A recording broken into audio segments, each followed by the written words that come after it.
우리 박사님께서 말씀을 전하실 때 많은 은혜를 받으시기를 바랍니다.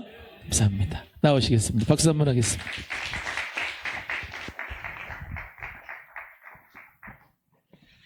오랜만에 뵙습니다.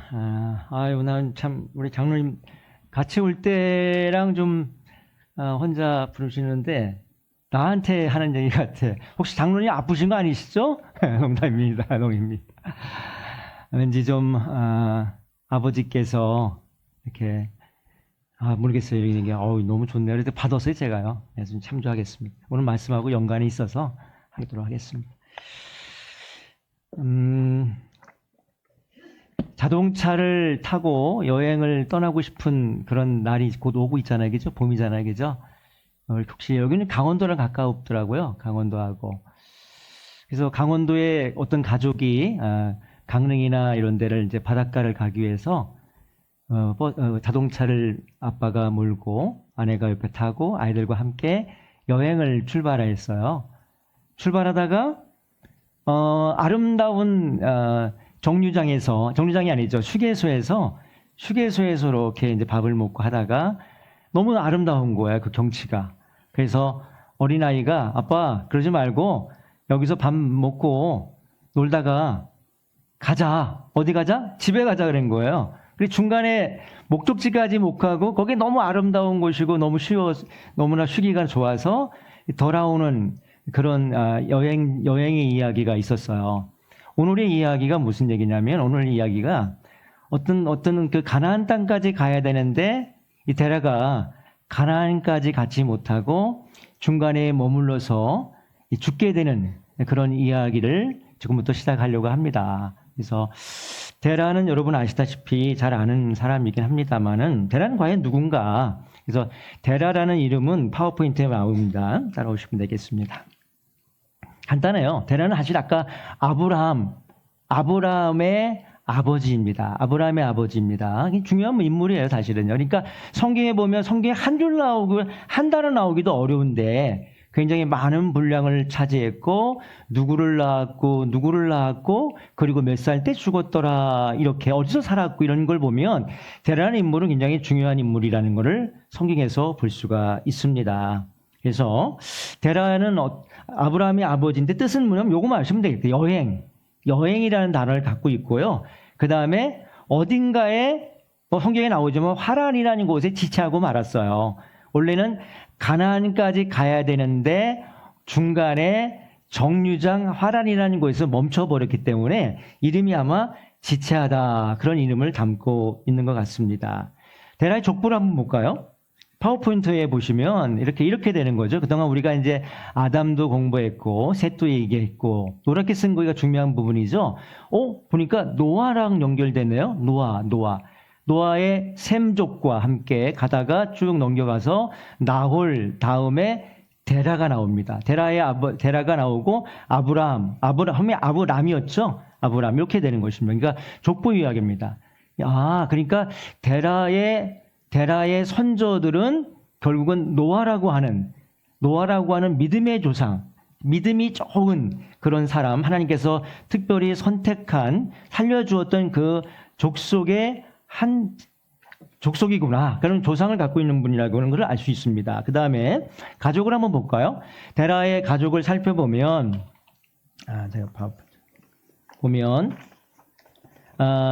아들이 3명 있었습니다. 첫째 아들은 아브라함이었고요. 둘째 아들은 나홀이었고 셋째 아들은 화란이었습니다. 하란이 옆에 보면 물음표가 있지 않습니까? 그건 뭐냐면 이름을 알 수 없어요. 누군지를. 그러니까 아브라함은 아내가 누구였죠? 사라였죠. 그죠? 근데 나홀이라는 아내는 밀가라고 하는 아내가 있었는데 하란이라고 하는 사람의 아내는 없었어요. 이름이 없다는 성경에 나오질 않더라고요. 그 다음에 아브라함은 이삭을 낳고 이삭이 야곱과 에서를 낳게 되었고 그 다음에 나홀은 부두엘을 낳게 되었고 라반과 리브가 이야기 아시잖아요. 나중에 이제 다 이게 우리 같이 이제 공부해야 될 인물들입니다. 그리고 나엘과 레아가 나왔고 근데 하란은 아내가 나오지 않았지만 룻이라고 하는 알죠?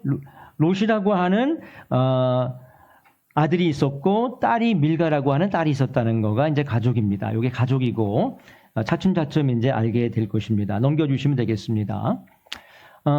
원래 아브라함의 그 여행의 경로인데요. 아브라함과 함께 아버지인 데라가 이렇게 함께 이제 하란까지 갔던 스토리입니다. 오늘의 스토리는 이제 하란까지 가는데 원래는 가나안까지 가야 되는 거거든요. 근데 이렇게 가지 않고 또 이렇게 올라갔다가 하란이라는 곳에 거쳐서 다시 가나안 쪽으로 내려가는 그런 이야기를 지금부터 여행을 한번 출발하도록 하겠습니다. 넘겨주세요. 네, 한번 말씀 한번 읽어보겠습니다. 자, 시작.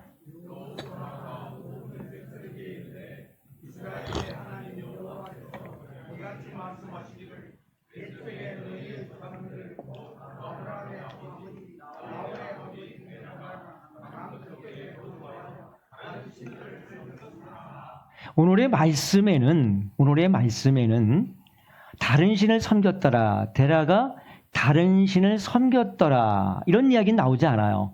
근데 여호수아를 찾아봐야 됩니다. 여호수아에 보면 데라라는 인물이 어떤 신앙의 사람인가를 볼 수 있습니다. 근데 명확하게 얘기했는데 다른 신을 섬기는 자, 이방신을 섬기는 자, 우상을 숭배자라고 하는 말씀을 성경은 우리에게 말씀하고 있어서 제가 먼저 봤습니다. 그러니까 데라는 어떤 사람이냐? 우상을 숭배한 사람이었다는 사실을 말씀드리려고 합니다. 슬라이드 보시면 데라가 이제 우상을 섬기게 된 이유들이 있어요.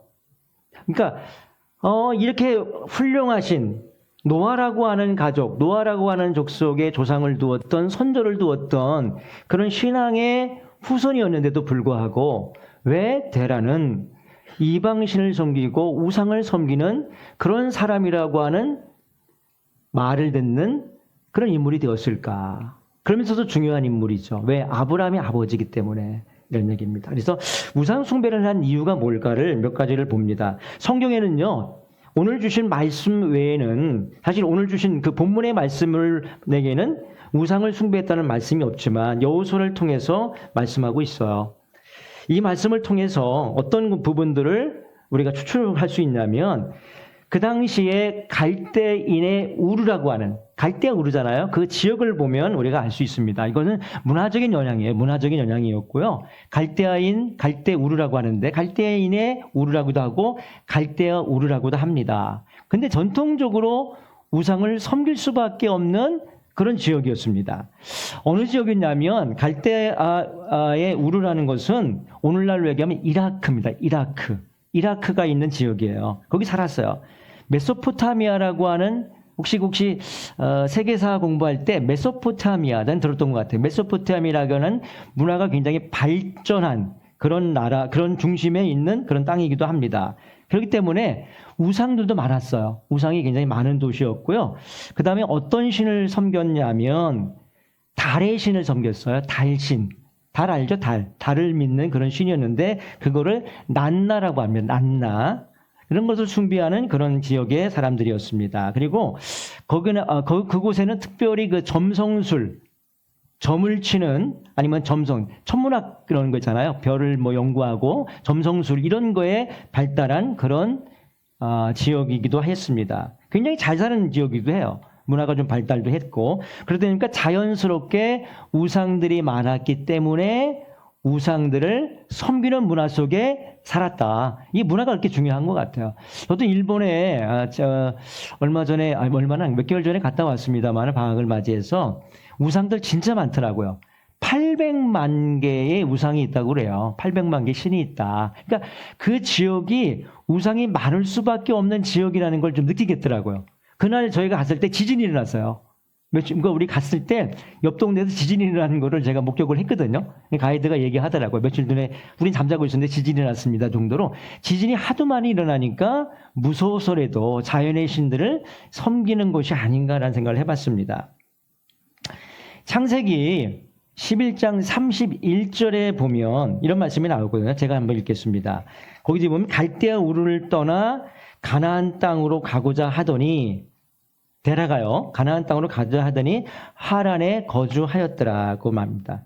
그러면 데라가 원래는 가나안 땅까지 가야 되거든요. 가나안 땅까지 가야 되는데 화란이라는 곳에 잠시 멈춘 것은 연관성이 있어요. 뭘 연관성이 있냐면 나중에 말씀드리겠지만은 화란이라는 땅도 우상을 숭배하는 땅인 것처럼 말입니다.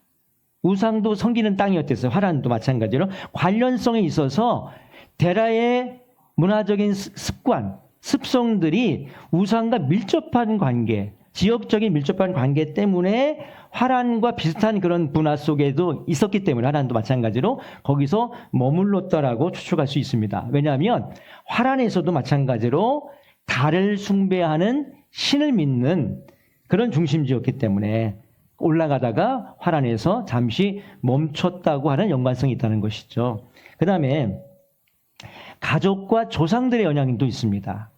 왜냐하면 성경에는 데라의 가족에 대해서, 조상에 대해서 명확하게 설명하고 있지는 않아요. 그러나 아까도 말씀드렸지만 선조들은 굉장히 훌륭한, 그렇죠? 훌륭한 신앙을 갖고 있는 분들이 있었지만 그것이 대대손손에 이르기까지 신앙생활을 했다 안 했다고는 성경은 명확하게 말씀하고 있지 않아요. 근데 그 조상들이 조상 선조들 중에서도 우상을 섬기는 그런 사람들도 있었을 것이라고 하는 그런 가정을 할 수밖에 없죠. 메소포타미아라고 하는 그 지역에서는요, 어떤 그런 문화가 있냐면 아까도 말씀드린 것처럼 일본처럼 가족 단위의 신앙을 믿어요. 그러니까 갔더니 어떤 집에 딱 들어가면 문 앞에 뭐가 있냐면 신상이 있더라고요. 그러면 그거는 대대손손이 그 가족이 믿었던 신상이야. 그런 식의 메소포타미아라고 하는 그 지역이, 우르라고 하는 그 지역 자체가 가족별로 신을 믿는 그런 전통 등이 있었기 때문에 아마 데라라는 그런 사람도 아마 선조에 의해서 그런 것이 있었지 않았을까라고 추측할 수 있습니다. 또 세 번째 같은 경우는 뭐냐면 경제적인 이유예요. 성경에 나오지 않지만 유대 전승에 의하면 탈무드를 얘기하거든요. 탈무드에 보면 데라는 우상을 만드는 우상 제조자라는 말을 전해주고 있습니다. 유대 납비의 전통에 따르면 우상을 만들어서 생계를 유지했다. 그런데 아브라함은 그 우상을 깨트리었다라는 그런 기록을 남기고 있습니다. 이걸 볼 때 데라라는 사람은 우상을 만드는 일을 통해서 생계를 유지했다라고 볼 수가 있습니다. 이런 같은 이유 때문에 우상을 섬겼다라고 볼 수 있고요. 그렇다면 우리는 과연 데라를 얘기하기 전에 우리 과연 그리스도인, 현대를 살아가고 있는 우리 그리스도인 중에는 혹시나 이런 부분에 대해서 우상을 섬기는 것은 없는가? 한번 제가 말씀을 좀 드릴까 합니다. 자, 성경의 우상 숭배라는 것은 하나님보다 더 다른 것을 중요하게 여기고 의지하는 것이며 사랑하는 것이라고 말씀하고 있죠. 근데 현대인들, 특히 그리스도인들은 조각이라든가 아니면 신전 이런 것들이 보이는 형태만을 우상으로 생각하는 경향이 있어요. 아직 어린 사람들은 우리는 뭐 교회에 그런 거 없으니까, 형태가 없으니까, 형태 아니면 무슨 상 같은 거가 있는 것을 앞에서 절하고 그거를 섬기는 것을 우상으로만 생각하는 것이 있는데, 사실은 우리 현대인, 우리 그리스도인들은 어떤 것이냐면 마음속에 있는 것들이 있습니다. 이 마음속에 있는 것들, 그런 것들에 대해서 말씀을 드릴게요. 첫 번째는 물질과 돈이죠. 물질은 물론 이제 보이긴 합니다만은 돈과 재산이 하나님보다 더 중요한 위치를 차지하고 있을 때 그것이 바로 우상숭배입니다. 요즘 그런 설교를 하시는 분들은 거의 없었지만 간혹은 번영에 관한 설교를 하시는 분이 있었어요. 어떤 이런 거죠. 물질이 성공해야지만이 하나님부터 복을 받은 것이다. 이렇게 물질의 축복이 바로 하나님의 복이라고 하는, 하나님을 믿으면 부자가 된다라고 하는 이런 신앙, 이런 말씀을 전하는 것이 바로 이것이 바로 하나님 성경적인 과연 말씀인가라는 생각을 해봅니다. 그래서 예수님께서 이런 말씀을 했어요. 너희가 하나님과 재물을 겸하여 섬길 수 없다라고 말씀하고 있죠. 그러니까 돈 때문에 아니면 물질 때문에 신앙의 원칙을 벗어나는 것을 말하고 있습니다. 이것도 하나의 우상이라고 볼 수 있고요. 또 하나는 뭐냐면 자기를 신격화하는 거예요. 자기를 숭배하는 거죠. 현대에는 출세하고 싶기 때문에 자기를 너무 자존심 내지는 자기를 개발하기 위해서 자기의 꿈을 실현하기 위해서 하나님을 이용하는 거예요. 어떤 신앙을 이용해서 신앙을 토대로 해서 아니면 교회를 통해서 내가 성공하려고 하는, 아니면 이런 것들도 우상이라고 볼 수 있습니다. 뭐냐면 하나님의 뜻보다 내 감정과 내 생각을 더 중요시하는 것, 아니면 성경에 말하는 어떤 기준보다 내 가치와 내 기준에 맞지 않으면 하나님 말씀을 거절하는 것, 좀 이렇게 좀 벗어나려고 하는 것, 아니면 내가 받아들이지 않는 것도, 이런 것도 얘기할 수 있습니다. 자기의 욕망, 자기의 가치관을 하나님의 말씀보다 우선하지 않는 것. 그래서 성경은 이렇게 말씀하고 있죠. 너희 자신을 부인하고 자기 십자가를 지라고 말입니다. 나를 더 중요시하고 나의 어떤 지식, 내가 갖고 있는 것들을 중요시하는 것, 이런 것들을 갖다가 우상의 한 종류라고 말씀하고 있습니다. 그다음에 성공과 명예에 집착하는 것들이 있습니다. 세상적인 기준이 뭐예요? 학벌 좋은 거, 그다음에 직업 좋은 거, 사회적으로 지위가 높은 거, 이것을 신앙보다도 더 중요시하는 거, 이거를 갖다가 사실은 기독교적인 관점에 볼 때는 우상이라고도 볼 수 있습니다. 하나님 뜻보다는 개인의 성공이 우선시되고 있는 것들입니다. 높은 지위 명성이 있어야지만이 진짜 그리스도인도 가치 있는 사람이야 라고 얘기하는 것도 위험한 것입니다. 세상의 성공과 기준이 신앙과 동일시 되지 않는 것들입니다. 신앙보다는 커리어들을 더 중요시하는 것들도 우상이 될 수 있습니다. 그 다음에 가족과 연인과 인간관계를 우상하는 경우도 있습니다. 그래서 하나님의 말씀보다 배우자의 말을 더 듣는다든가, 배우자가 그래 교회 나가지 마, 오늘 가지 말자 그러면 그 말 듣는다든가, 아니면 그거에 따른다든가, 이런 것들 얘기하고 있습니다. 아버지가 교회 나가지 마 했더니 진짜 교회 나가지 않는, 그렇게 된다고 한다면 그것도 가족의 반대 때문에 신앙과 타협한다든가, 이런 것들도 하나의 우상이라고 볼 수 있습니다. 하나님은 가족을 사랑하고 이웃을 사랑하라고 했지만 인간관계가, 사랑과의 관계가 하나님보다 우선이 된다고 한다는 것은 이것도 하나의 우상이라고 볼 수 있는 거죠. 그 다음에 편안함과 쾌락을 숭배하는 것입니다. 우리 현대인들, 특별히 우리 많은 젊은이들은 편안함을 굉장히 좋아하고요, 즐거움을 굉장히 추구하는 사람들입니다. 그래서 주일날 예배를 드리지 않고 간혹 여행을 출발하기도 합니다. 그리고 취미 활동도 하기도 해요.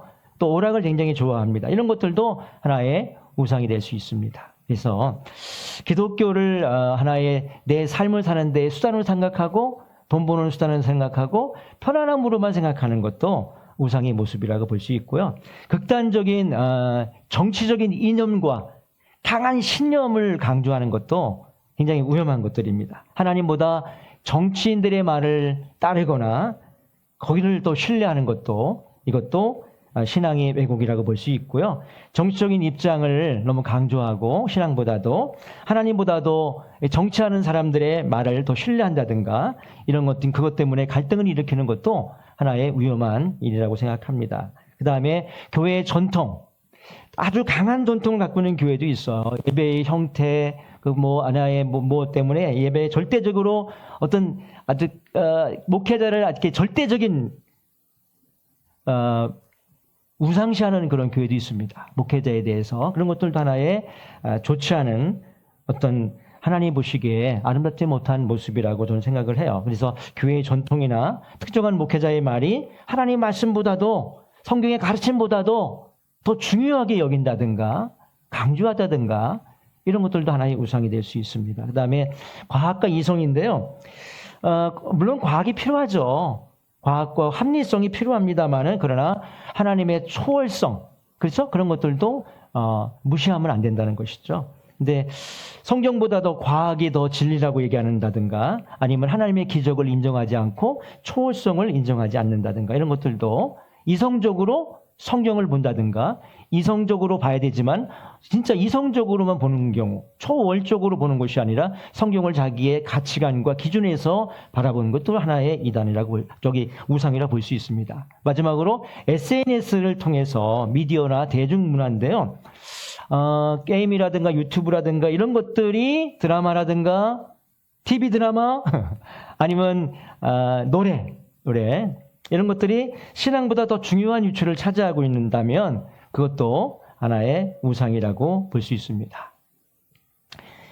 TV 드라마 때문에 뭐 이런 농담입니다만 이런 얘기가 되는 TV 드라마에 나오는 주인공이 어떻게 내가 좋아하는 주인공인데 이 사람이 어려운 것에 막 처해 있어요. 그랬더니 기도가 어떻게 나오냐면 아무개 드라마에 나오는 거죠. 드라마에 나오는 주인공 좀 살려주세요. 라고 했던 그런 기도를 했던 사람들도 있다고 합니다. 이런 것들도 전부 다 우상이 될 수 있습니다. 우상은 단순히 뭐 이렇게 상이 보이거나 돌이나 나무들이 그런 신을 섬기는 것이 아니라 하나님보다 더 사랑하고 의지하는 것이 모두가 다 우상이 될 수 있습니다. 이렇게 성경을 말씀하고 있어요.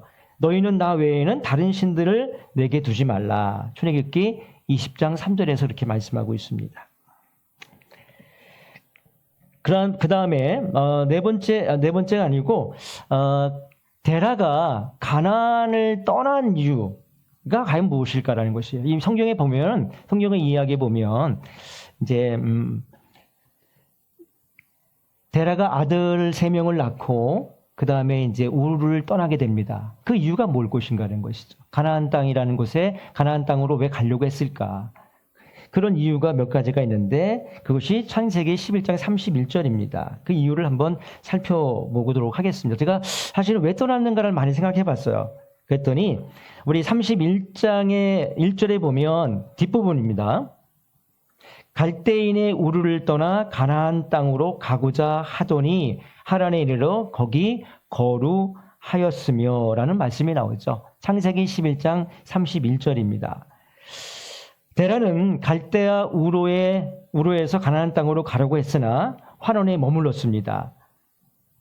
그런데 데라가 우르를 떠나게 한 이유에 대해서는 설명은 없지만 몇 가지 가능성을 우리가 생각해 볼 수가 있습니다. 첫 번째는 아까도 말씀드린 것처럼 우르 땅에는 뭐가 있었냐면 우상을 숭배하는 것들이 많았다는 것입니다. 그래서 나름대로 아까 여호수아의 24장의 2절에 나오는 말씀이 나왔지만 그 환경에서 데라도 벗어나고자 했을 것이라는 가능성이 있다는 것입니다. 첫 번째고요. 그 다음에 두 번째는 경제적으로 사회적인 이유였습니다. 왜냐하면 그 당시에 메소포타미아라는 땅에는 주변에 강대국들이 많았어요. 우리나라처럼 강한 나라들이 많았거든요. 그러다 보니까 전쟁도 많았고 자연적인 재해도 있었을 것이고 그 다음에 경제적인 이유로 이주의 필요성을 느꼈을 것이다. 그 가능성 때문에 경제적으로 더 좋은 곳으로 가나안 땅으로 좀 나아가자. 자녀들을 데리고 좋은 교육, 좋은 환경 속에서 더 살아보고자 하는 그런 환경을 추구했을 것이라는 것이죠. 세 번째가 중요한 건데 이게 가족적인 요인이에요. 가족적인 요인. 창세기 보면 창세기 11장 28절에 보면 이런 말씀이 나오죠. 창세기 11장 28절 말씀입니다. 같이 한번 읽겠습니다. 화라는 그 아비 데라보다 먼저 고향 갈대인의 우리에서 죽었더라. 누가 죽었다고요? 아들이 죽었어요. 아들이 죽는 것처럼 진짜 너무나 가슴 아픈 일이 없습니다. 화라는 막내 아들이었는데 아비 데라보다도 먼저 갈대아 우르의 땅에서 세상을 떠났습니다. 사실 이런 말씀 드리기 뭐하지만 저도 사실은 말씀드렸나요?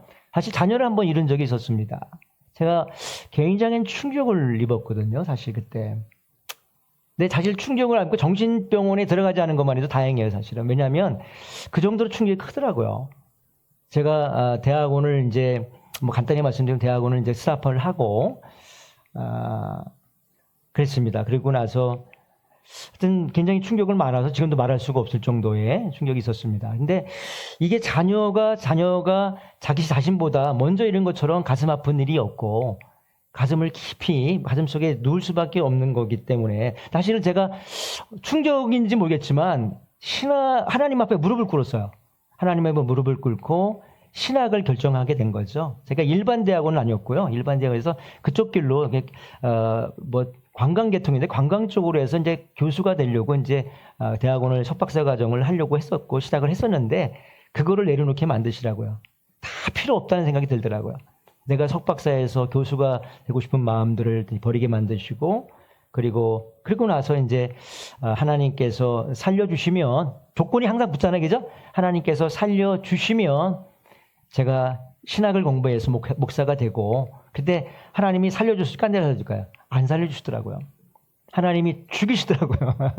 죽였지만 제가 이제 3박 4일 동안 이제 병원에 있으면서 위로를 안 해주셔갖고 원망을 많이 했는데, 그래서 원망하면서 위로해 주시는 분이 또 하나님이시더라고요. 주신 자도 하나님이시요 취하신 자도 하나님이다. 욥기에 1장 21절의 말씀을 주시면서 네가 목사가 돼서 다른 사람을 위로하고 격려하고 사랑하고라는 메시지를 저에게 주셔서 그 말씀 붙들고 다시 신학교로 이제 제가 신학을 하겠다라고 마음을 하나님께 약속했어요. 그런데 그 약속은 이런 약속이었어요. 하나님, 어떻게 마음을 주시냐면 하나님께서 내가 원하는 거를 들어주지 않아도 저 가겠습니다 했죠. 보통 주면은 가잖아요. 근데 반대였대요. 반대의 마음이 생기더라고요. 주시지 않아도 하나님과의 약속을 제가 지키겠습니다.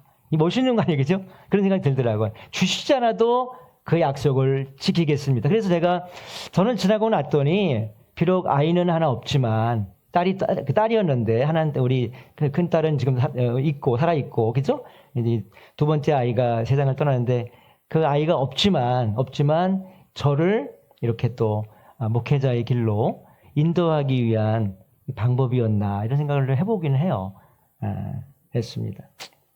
하여튼 이 말씀을 준비하면서 사실 이건 원고에 제가 안 썼어요. 안 썼는데 그냥 얘기하지 말자 그랬는데 이렇게 나오는 걸 보면 저에게도 상처가 있고 소명이 여기부터 있었거든요.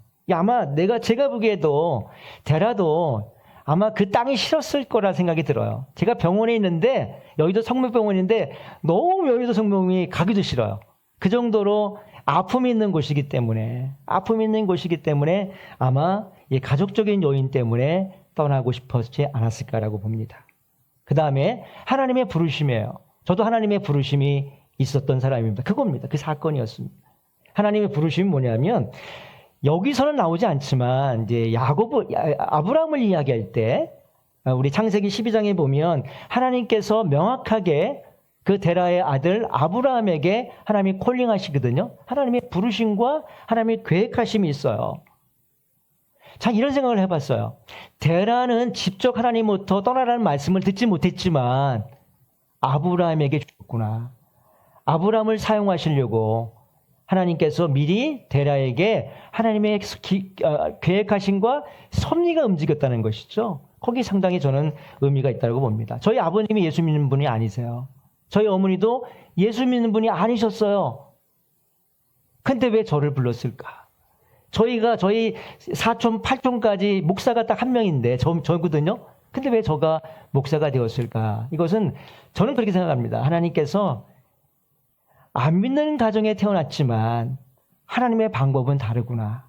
데라가 비록 신앙이 없는 사람이었고 하나님을 믿지 않는 사람이었지만 하나님은 누굴 선택해서? 아브라함을 선택해서 믿음의 조상으로 하나님의 구원 사역은 이루어졌다는 사실입니다. 다음에 보면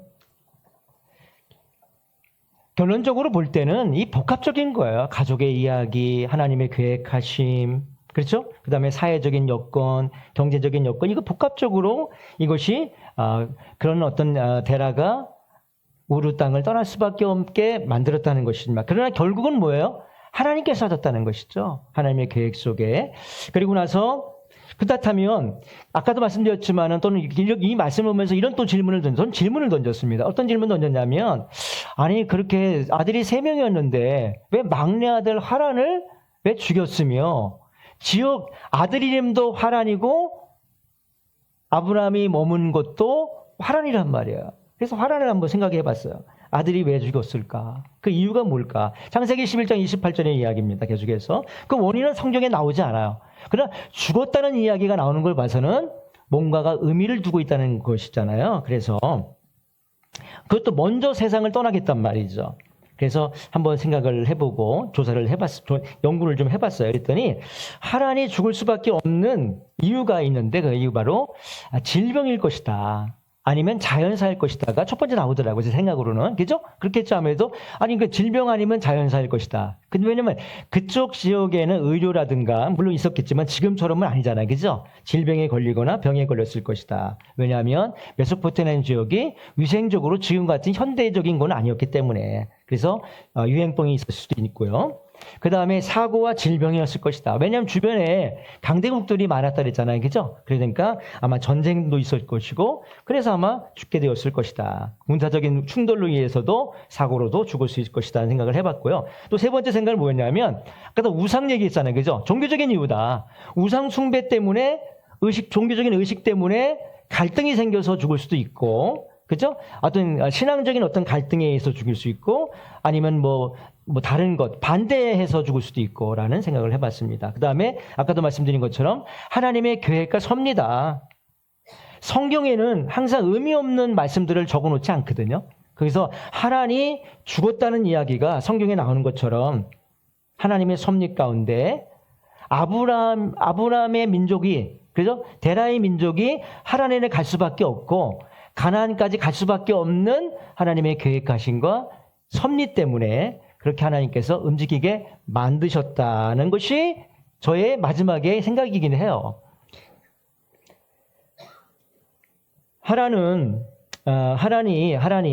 왜 죽었는가는 성경에서 말씀하고 있지 않지만, 그런 말씀을 정확히 하고 있지만, 아까도 말씀드린 것처럼 하나님의 부르심, 하나님의 계획하심, 하나님의 섭리 가운데 우리가 그 말씀을 알아듣고, 우리도 하나님의 섭리와 계획 가운데 우리가 인생을 살다 보면 우리가 예측하지 못하는 사건들이 벌어지잖아요. 그죠? 저 같은 경우는 아이를 잃은 사건도 벌어지기도 하고, 그 다음에 아내와 좀 떨어져서 살 수 있도록 또 외국 땅에서 공부할 수 있는 그런 기회를 주시기도 하는 거잖아요. 그죠? 그러면서도 하나님이 뒤돌아보면, 과거를 보면, 하나님이 그렇게 하셨구나라는 것을 깨닫게 하시기 위한 것이다. 우리들의 고통 가운데, 우리들의 실망 가운데에서도 하나님의 역사하심과 계획하심은 항상 존재한다는 사실이죠. 데라가 가나안을 가다가 하란에 또 머문 이야기를 제가 한번 생각해 봤습니다. 하나님 과연 왜 가나안까지 가지? 왜 중간에 머물었을까? 그게 중간에 중도 탈락자가 되었을까? 그것이 주는 의미가 과연 무엇일까라는 것입니다. 창세기 11장 31절부터 32절까지의 말씀입니다. 또 한 번 읽겠습니다. 그 중간에 노랗게 쓴 것만 제가 읽게요. 자, 노랗게 쓴 거 한번 읽어보시겠습니다. 자, 시작. 우르를 떠나 가나안 땅으로 가고자 하더니 하란에 거주하였으며, 똑같은 말씀이죠. 그죠? 이게 포인트예요, 사실은요.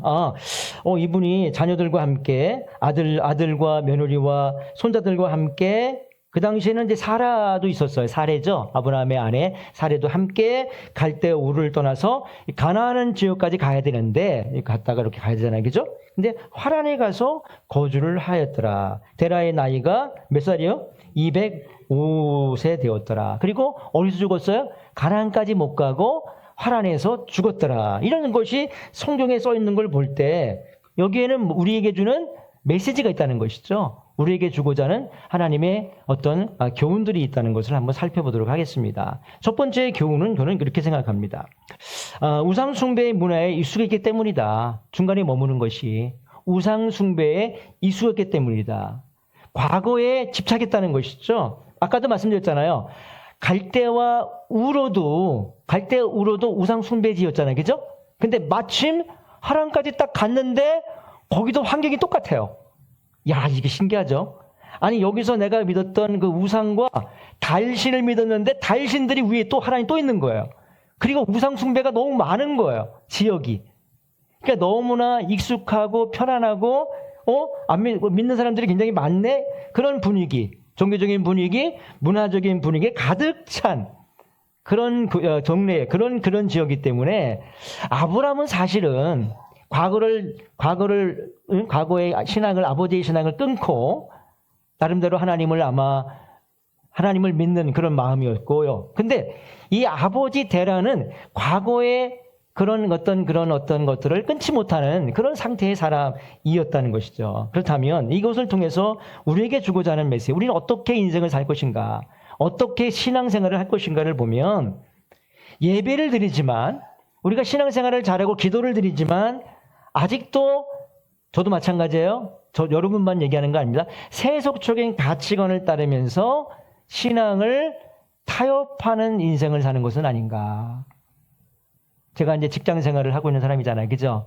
어떨 때 보면 야 이거는 아닌데 라는 데가 있나요? 내가 목사로서 이거는 아닌데 이거를 정직하게 얘기하거나 용기 있게 얘기해야 되는데 그걸 못하는 신앙 성경은 아닌데 이런 생각을 좀 해봐요. 내가 과연 내가 이런 목사와 아니면 예배를 드리는 자, 신앙이 있는 자라고 하지만 세속적인 가치관을 붙들고 내가 신앙을 타협하는 존재로 살아갈 수는 아닌가. 세상의 즐거움과 함께 두 가지를 붙들고 한쪽에는 세상의 즐거움, 돈과 물질과 가치관을 들고 내가 가는 것은 아닌가라는 그런 적용을 좀 해봤습니다.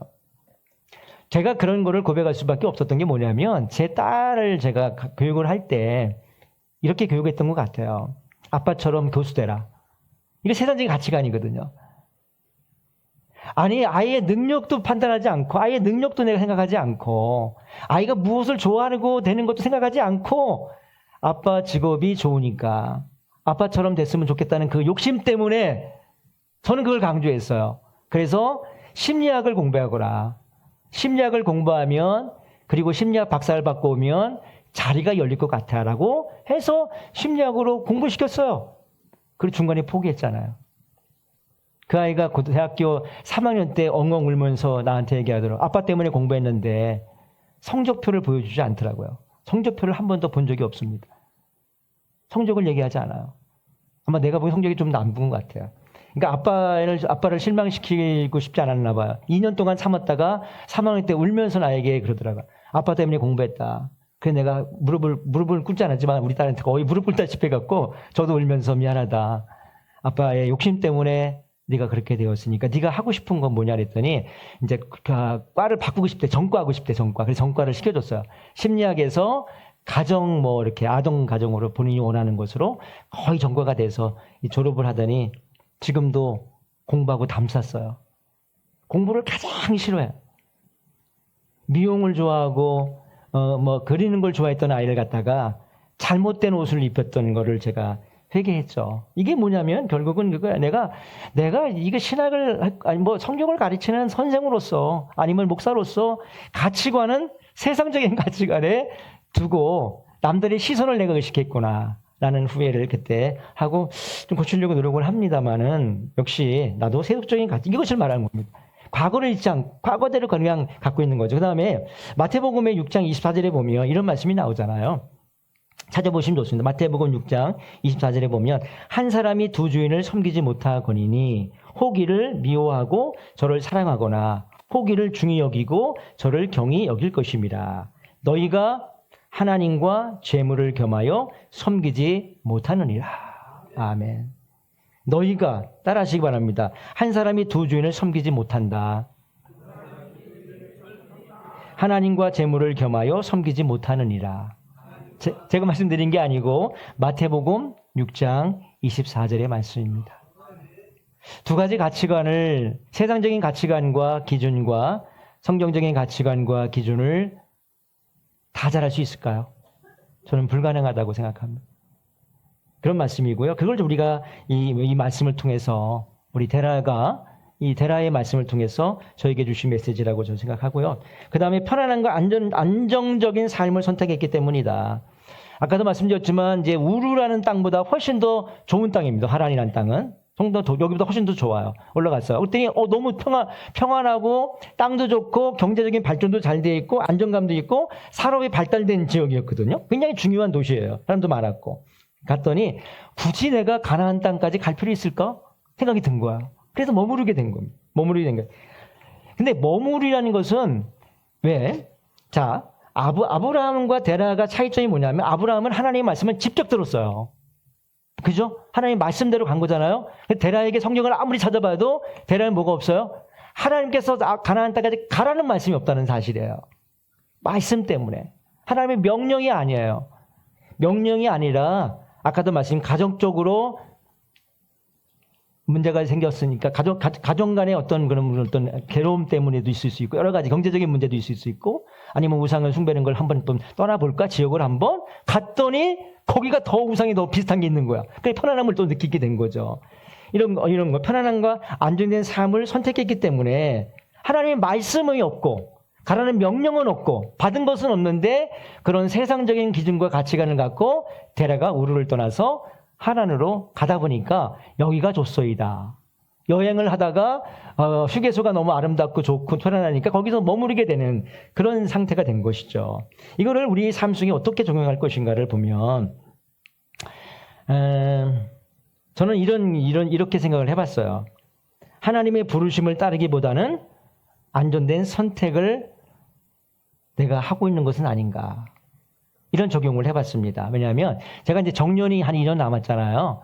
그 정년을 놓고 내가 기도를 해요. 하나님, 정년 후에는 여행을 좀 다니고 싶고 그냥 슬슬 이렇게 하는 것이 맞다라고 생각이 들었거든요.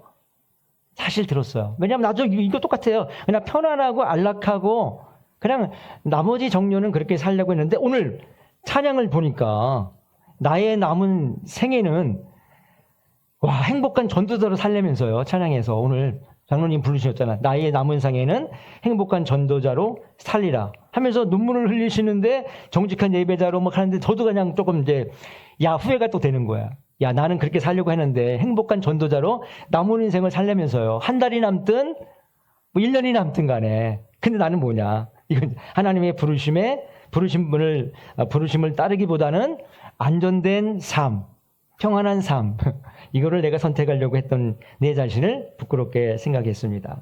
우리가 보면은 신앙생활보다, 그죠? 안전된 그런 환경 속에서 그 다음에 편안한 삶을 살기를 원하는 것이 인간이니까요. 근데 히브리서 말씀해 보니까, 히브리서 11장 8절부터 10절에 보면, 내가 좀 파워포인트는 없는데요. 아브라함 이야기가 나와요. 믿음으로 아브라함은 부르심을 받았을 때 순종하여 장래 기업을 받을 땅에 나아갔고, 가나안 땅을 얘기하겠죠? 갈 바를 알지 못하고 나아갔다. 갈 바를 알지 못하고 나아갔다는 것입니다. 믿음으로 갔더니 믿음으로. 이게 중요한 건 뭐예요? 믿음으로 갈 바를 알지 못하는 곳으로 갔다는 것이죠. 편안한 삶이 아니라 하나님이 믿음이라고 하는 부분을 통해서 그건 뭐야? 부르심을 받았을 때, 이런 부르심을 받았을 때, 그러니까 그게 뭐예요? 믿음과 부르심. 내가 퇴임 후에 무엇을 할지는 몰라요. 무엇을 할지 모르지만 두려움 때문에 미리 포기하지 말아야 되겠다. 사실 뭔가 계획한 건 있거든요. 포기하지 말아야 되겠다. 언젠가 말씀드리고 싶어요. 이게 이 오남 소망께 연관성이 있는 거예요. 연관성이 있어요. 그러니까 포기를 좀 하려고 했었거든요. 그거 포기하자. 근데 먼저 우선으로 생각할 것은 나의 편안함, 나의 건강, 내가 갖고 있는 것들이 먼저가 아니고 하나님의 부르심. 이 부분이 저에게 이 말씀을 준비하면서 더 중요시할 것은 바로 내가 판단의 기준은 뭐라고요? 부르심이라고 하는 부분을 좀 생각해 봐야 되겠다는 생각을 해봤습니다. 그렇습니다. 우리가 신앙은 편안한 길로 가는 것이 아니라, 따라가시기 바랍니다. 신앙은 편안한 길이 아니라, 편안한 신앙생활을 찾는 것이 아니라 하나님의 부르심에 순종하는 것이다. 하나님의 부르심에 순종하는 저와 여러분 되시기를 주님으로 축복합니다. 진짜시죠? 저도 좀 이 말씀을 내가 선포하면서 하나님의 부르심이 만약에 너 2년 후에 교회 개척해 라고 한다면 해야 될까 말아야 될까요? 해야 된다는 거예요. 저는 개척을 한 번도 해본 적이 없고 교회를 섬긴 적이 없어요. 교회 담임 목사 한 적이 없어요. 근데 2년 후에 한만호 목사 이제 퇴임을 했으니까 개척 한번 해봐라 라고 한다면 연관성 있다는 얘기예요. 오남소망교 연관성 있다는 얘기예요. 천안에서 개척 한번 해봐라 라고 했을 때 아니요. 저는 지금 그게 아닌데요. 이게 아니라는 거죠. 만약에 하나님께서 나에게 하나님의 부르심이 그거라고 한다면 이런 생각을 하면서 제가 이 말씀을 준비했습니다. 그런 마음을 주시더라고요. 만약에 하나님이 어떤 선교지로 가라 한다면 아니 내가 지금 다리가 아픈데요. 관절염 때문에 이렇게 얘기할 수는 없다는 거죠. 가야 된다는 것이죠. 이런 말씀을 드리고 싶습니다. 자, 노년의 또 하나는 이제 노년의 피로와 결단의 부족이라는 것이다. 사실은 200살 넘으셨잖아요. 그죠? 205살에 하나님 돌아가셨으니까. 그분이 이제 70세 정도에 이제 살다가 아들, 딸 낳잖아요. 그죠? 70세 정도에 갈대 우르라는 곳에서, 아들 3명을 낳잖아요. 그리고 나서 좀 살다가 올라가신 거잖아요. 그죠? 그러니까 아마 올라가면서 피로도 있었고, 처음에 약속했던 대로 이제 결단도 이제 많이 떨어졌을 것 같아요. 체력도 그리고 의지력도 이렇게 떨어지거든요, 보통요. 지금은 이런 열정이 있어요. 퇴임 전에는. 그러나 퇴임이 끝나고 나면 열정도 싫고 결단력도 저도 아마 줄어들 것 같아요. 오늘 오면서 차를 타면서 이렇게 오면서 아내한테 그랬어요. 나도 아마 퇴임 후에는 아마 결단력이 떨어질 것 같아. 좀 두려울 것 같아. 라고 얘기했거든요. 그러니까 신앙에는 결단이 필요하고 머뭇거리다가 하나님의 부르심에 끝까지 따르지 못하는 경우가 생기거든요. 마찬가지예요. 여기도. 자기가 몸이 약하기 때문에 결단력이 노년이기 때문에 아마 결단이 지금 떨어진 것 같습니다. 이걸 갖다가 우리에게는 어떤 말씀을 주고자 하느냐 하면은 신앙생활을 했는데 끝까지 가지 못하고 중도에 포기하는 사람이 있다는 거예요. 청년 중에 그런 사람이 있어요. 저희 형제들 중에 그런 사람이 있어요. 나도 좀 내 동생 얘기하기 뭐하지만 동생이 신앙생활을 했었어요. 그러다가 이제 이게 중간에 어려움 때문에 포기를 하고 신앙생활 안 하고 아이들도 안 하고 이런 것들이에요. 그런 사람 있잖아요. 그죠? 신앙생활 쭉 하다가 잘 했어요. 그러다가 어느 날 갑자기 운동기가 쭉 빠져요. 나오질 못해요. 여기서 운동에서 못 나와요. 그리고 못 가는 경우. 중간에 내가 여기가 데라처럼 나이 노년이 되었기 때문에 원래 가나안 땅에 가야 되는데 내가 꼭 가야 되냐? 말씀도 안 받았는데? 그런 거죠. 결단하고 이제 포기해버리는 거죠. 나 신체가 약해요. 나는 환경이 나빠요. 이런 것들입니다. 그러니까 신앙생활을 꾸준히 못하는 거. 끝까지 가야 되는데 무슨 거 포기하지 않는 거. 성경은 이렇게 말씀하고 있죠. 누가복음 9장 62절에서 예수께서 이르시되 손에 쟁기를 잡고 뒤를 돌아보는 자는 그다음 아세요? 하나님 나라에 합당하지 아니하니라. 그렇죠? 하나님 끝까지 가지 못하고 중도에 포기하는 것이죠. 그러니까 손에 쟁기를 잡고 뒤를 돌아보는 자는 하나님 나라에 합당하지 아니하라라고 예수님께서 우리들에게 가르쳐 주신 말씀입니다. 끝까지. 저도 환경이 그렇게 썩 좋은 환경은 아니었댔어요. 부모님 예수 믿지 않죠? 우리 어머니는 뭐라고 그러신지 말씀드렸죠? 나보러 뭐라 그랬냐면, 목사만은 되지 마라. 내가 신학교 가려고 하니까, 너 왜 목사 하려고 하니? 제발 목사만은 되지 마라. 그 개척교회 한다고 가보니까 지하방에서 자녀들 먹고 살고 있는데 왜 그거 하려고 하니? 선생님 만들려고 하니? 이렇게 말씀을 해준 기억이 납니다. 그렇게 손에 쟁기를 잡고 뒤를 보는 자는 하나님 나라에 합당하지 아니하라고 말씀하고 있습니다. 끝까지 머뭇거리지 말고 하나님이 주신 목적지를 향해서 함께 전진하는 저와 여러분 되시기를 주님으로 축복합니다. 네 번째는 하나님 명령을, 아까 말씀드렸잖아요. 하나님 명령이 있어서 없었어요. 성경을 뒤져봤더니 11장에도요 없어요. 하나님의 명령을 듣고 하나님의 말씀을 듣고 갔다 가나안 땅으로 가라고 했습니까? 안 했습니까? 가나안 땅으로 가라는 말이 없었어요. 말씀만 있었다고 한다면 하나님께서 음성을 들려줬다든가 아니면 어떤 뭔가 증거가 있었다고 한다면 아마 데라도 화란을 거쳐서 꼭 가야 돼. 목적지가 있었기 때문에 하나님 거기까지 가라 그랬어. 신앙이 있었다고 한다면 믿음이 있었다고 한다면 목적지까지 갈 수 있었으라고 저는 믿습니다. 근데 음성을 듣지 못했어요. 그러나 아브라함은 갔잖아요. 그렇죠? 물론 중간에 가다가 혼선도 있었지만 창세기에 보시면 창세기 12장 21절 말씀입니다. 시작. 여호와께서 아브라함에게 이르실 때 너는 내 고향과 친척과 아버지 집을 떠나 내가 내게 보여준 땅으로 가라라고 아브라함에게는 말씀하셨죠. 그죠? 그렇기 때문에 간 거예요. 말씀을 좀 마무리하려고 합니다. 신앙은요, 전통이 중요하지 않습니다. 물론 무시하는 거 아닙니다. 내가 1대, 2대, 3대의 신앙을 갖고 있는 사람이야. 우리 집안이 뼈대 있는 집안이야. 신앙의 뼈대 있는 집안이야. 라는 것도 너무나 중요하고 소중하고 귀한 것입니다. 그렇지만 신앙의 전수도 너무 중요해요. 신앙의 전수가 되지 않으면 안 됩니다. 노아의 가족, 노아의 조상이, 노아의 가족이 어떻게 데라 같은 사람, 테라가 신앙이 불신앙을 갖고 있고 우상숭배를 숭배자가 나왔다는 것은 신앙의 전수가 잘못되었기 때문이죠. 그렇기 때문에 우리도 정신을 바짝 차려야 된다. 우리도 1대, 2대, 3대까지는 갈지 모르지만 저는 기도 제목 중에 하나예요. 내 자녀들이 1대, 2대, 3대까지 계속해서 신앙을 전수받는 가정으로 만드는 것이 중요하다. 그러나 더 중요한 것은 무엇인가? 지금 여기에 앉아있는 젊은이들, 이것은 부모님의 신앙 때문에 내가 부모님 때문에, 부모님의 신앙 때문에 신앙생활하는 것이 아니라 아브라함처럼 선택하는 것이다. 선택하는 것이다. 내가 선택하는 것이다. 우리에게는 뭘 줬어요? 자유주의를 주었기 때문에. 자유주의를 주었기 때문에. 부모님이 신앙이 좋다고 해서 내 신앙이 좋아지는 것이 아니다. 그렇죠? 그리고 났더니 하나님께서 어마어마하게 아브라함에게 축복하십니다. 하나님이 아브라함을 선택하셨죠. 아버지 때문에 선택한 것이 아니라 하나님의 방법대로 그 아버지의 신앙 때문에 선택을 받은 것이 아니라 하나님의 계획과 방법대로 아브라함을 선택하셔서 끌고 가십니다. 이것이 하나님이십니다.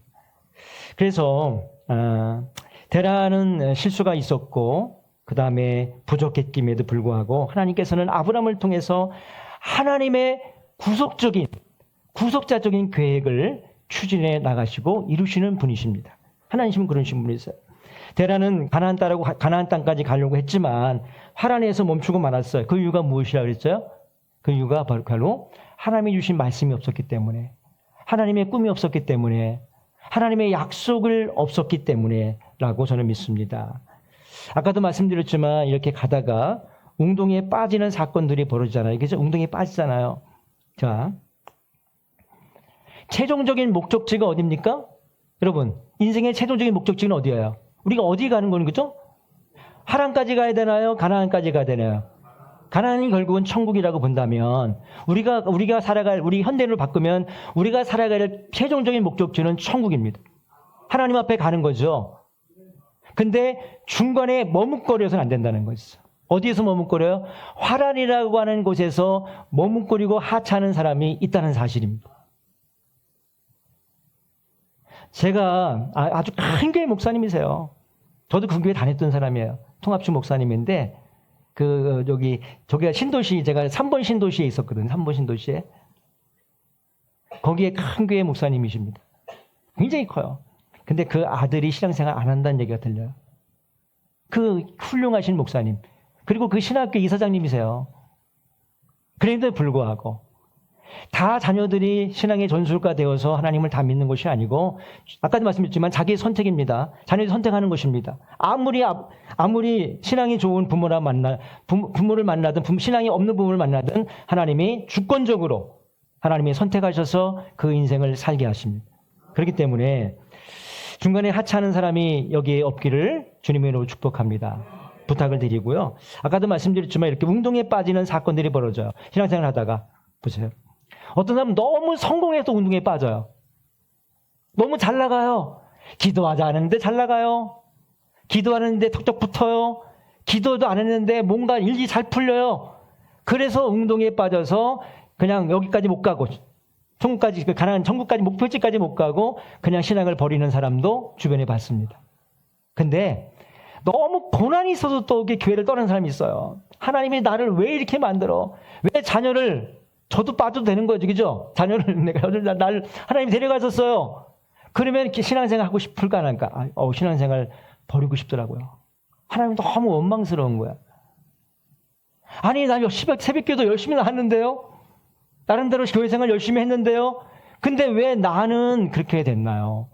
남들은 신앙생활 안 하기도 하고 남들은 나쁜 짓도 하는 것 같은데 더 잘 나가는 것 같은데 말입니다. 그런 원망의 기도를 해본 적이 있어요. 그렇기 때문에 너무 잘 나가서 웅동에 빠지는 경우도 있고, 너무 실패와 좌절 때문에 웅동에 빠져서 못 나와서 화란 땅에 머무는 저와 여러분 되지 않기를 주님으로 부탁을 드리고요. 지금 여러분은 어디에 계십니까? 화란에 머무르고 계십니까? 아니면 가나안 땅을 향해서 다시금 나의 신앙을 다시금 세우는 그런 사람이십니까? 자, 우리가 마지막 정리하면 화란에 머물지 않고 가나안 땅에 갈 수 있는 것은 바로 무엇이냐면, 아까 말씀드렸죠. 하나님의 약속입니다. 하나님의 약속입니다. 그리고 하나님께서 주신 명령이고 말씀이고 하나님의 꿈이에요. 그러나 더 중요한 건 하나님의 약속이에요. 어떤 약속이냐면 이거죠. 주 예수를 믿으라. 그리하면 너와 내 집이 구원을 얻으리라. 주 예수를 믿으라. 따라서 주 예수를 믿으라. 그리하면 너와 내 집이 구원을 얻으리라. 받으리라. 이렇게 말씀하고 있잖아요. 이것이 사도행전에 나오는 말씀인데요. 이 약속의 말씀, 그것 때문에, 구원 때문에, 예수님 때문에 예수님을 믿기만 하면, 구세주인 예수님을 믿기만 하면 나와 나의 주변에 우리 형제들과 자녀들이 예수님께로 돌아올 수 있다고 하는 그 믿음 때문에 우리가 가나안까지 중간에 머무르지 않고 끝까지 전진해 나가는 저와 여러분 되시기를 주님의 이름으로 축복하면서 마치도록 하겠습니다. 잠깐 기도하겠습니다. 하나님 감사합니다. 우리가 하나님 나라 갈 때까지